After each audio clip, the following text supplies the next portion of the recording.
Hello. Hello again. Give me some Purim inspiration, some lessons from Purim.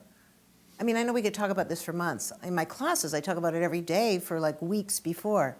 But just some of, what does the world need right now that Purim gives us the lessons about? Well, the most important lesson in these incredibly dark times, and they are so dark, is that no matter how dark it is, that God is still walking with us. And that we have to get through the perceived reality of a world that seems to be random, a world where it's only people's choices that create consequences, as opposed to realizing the deeper message of Purim, which is that when God is more distant from the world, which is called in Hebrew Hastarat Panim, Hastaras Panim. And that's Esther's name, right? Haster is Esther. Right, that you can imagine that the most positive person in terms of miracles comes from one of the worst sentences, psukim in the Torah, of God hiding his face. But what's the message of that? The message is that in that hiddenness, when he seems to have abandoned us, he does not, and he will work with the decisions that human beings make to turn it into an even greater good than what was available before.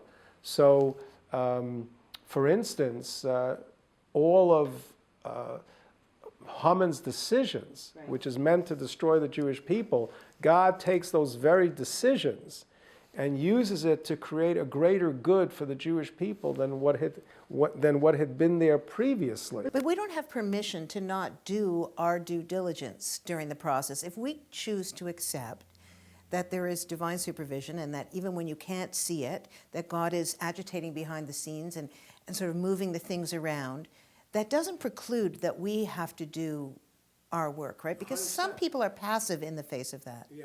And there are two aspects to the Purim message. One was that God was sending us a wake-up message. You know, the Talmud says that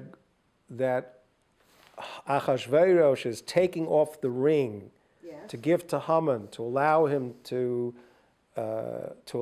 legally go after destroying the Jewish people, did more for the Jewish people's coming back to who they should be, more so than all the prophets previously. In other words, that the Jewish people were God conscious enough to know that there's a message being sent to them that they must introspect, and therefore they have got to respond. And in the story, there is first the spiritual response of a massive change for the good within the Jewish people. 3 days of prayer. And prayer and change and introspection. And then there's the political activism and the political machinations. So of course, it's an interplay between ourselves and the Almighty. So are you telling me that we all need to look around at these crazy times, and I'm not going to be specific because this message is timeless, so why tie it to any particular election or anything, but you tell me that we can't look around this world and see that it is so upside down. Give me 2 steps that the average human being can do outside of, say, the Orthodox community, where we're doing slichos and we're trying to, do more mitzvahs. Give me 2 mitzvahs that your average, there's no such thing as average, that a less affiliated Jew can take on today that can help make a difference. There's no such thing as the micro level, but I'll use that term. On the micro level, loving others and tzedakah bring huge merits to the Jewish people. If you notice in the Purim story, if you read the story carefully, one of the steps that the Jewish people have to make is to unify. Right? Esther says, Lech knos es kol haYehudim. Go gather all of the Jews, meaning they have to come together. There's times in the Megillah where, when we're talking about the entire Jewish people, the singular is used because, again, it was like one nation that they became one. Right? But the mitzvos of giving gifts to the poor and sending gifts to each other is the message of love, loving kindness, caring about each other. But the second, which we might call on the macro level, is, you know, the message that Rabbi Noach Weinberg of blessed memory walked with, which is that you cannot have good in this world if the Jewish people do not get back to their destiny of promoting and living with ethical monotheism.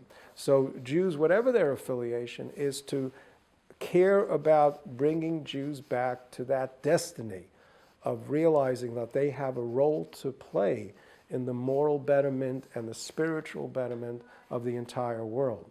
And you can be making that difference on the micro and macro level. Exactly. Amazing. Thank you. You're very welcome. Happy Purim.